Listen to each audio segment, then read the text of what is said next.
संकष्टी आहे, त्याच्यासाठी आपण गणपतीसाठी दुर्वा काढतो.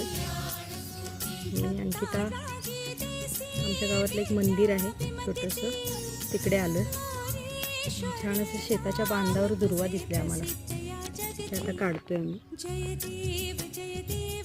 इथे तीळ लावलंय बघा. आपण शक्य झालं तर हे जेव्हा मोठे होतील तेव्हा बघायला येऊ. मी पण पहिल्यांदाच पाहते तिळाची रोपं.